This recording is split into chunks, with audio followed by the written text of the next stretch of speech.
ஒவ்வொரு மனிதனுக்கும் தேவை தெய்வீக திசை. தேவன் காட்டும் திசை ஒவ்வொரு மனிதனுக்கும் தேவை. வாழ்க்கையில் என்ன செய்யணும், எப்படி நடக்கணும், என்ன பேசணும், என்ன பேசக்கூடாது அப்படிங்கிறதுக்கெல்லாம் தெய்வீக திசை நமக்கு தேவைப்படுகிறது. தேவன் காட்டுகிற திசை நாம் அறிந்து கொள்ள வேண்டும். நம்முடைய தேவன் நமக்கு திசை காட்டுகிறவராயிருக்கிறார்.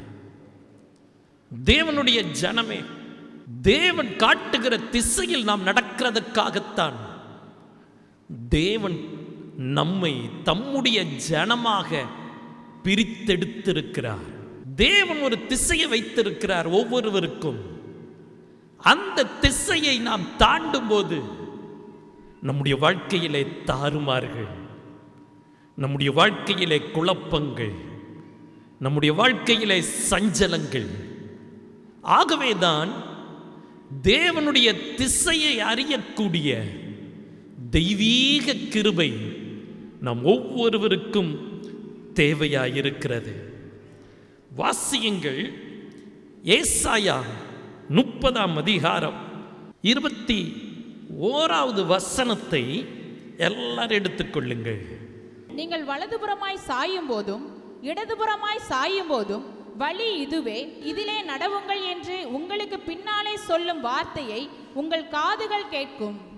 வலதுபுறம் சாயும் போதும் இடதுபுறம் சாயும் போதும் வழி இதுவே, இதிலே நடவுங்கள் என்று உங்களுக்கு பின்னாலே சொல்லும் வார்த்தையை உங்கள் காதுகள் கேட்கும் என்று சொல்லி ஏசாயா தீர்க்கதரிசி தீர்க்க தரிசனம் உரைத்த காலத்திலே தேவனால் உரைக்கப்பட்ட தேவ வார்த்தை தான் இந்த வார்த்தை. யூதா ராஜ்யம் பெரிய நெருக்கடியில் இருந்தது. ஒரு ராஜ்யமே நெருக்கடியில் இருக்கிறது அப்படின்னா பாருங்க, ஒரு மனுஷன் நெருக்கடியில் இருந்தா அது வேற, ஒரு குடும்பம் நெருக்கடியில் இருந்தா அது வேற, ஒரு ராஜ்யமே நெருக்கடியில் இருக்கும்போது அதுடைய நிலைமை எவ்வளவு கொடுமையானது என்று பாருங்கள்.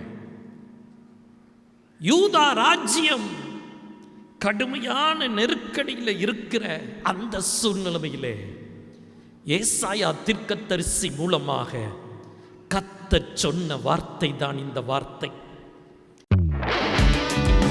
துதியின் கோட்டை ஆலயம் புதிய பேருந்து நிலையம் அருகில், திருநெல்வேலி 620007 தமிழ்நாடு, தென்னிந்தியா. இணையதள முகவரி www.fortopriceministries.org.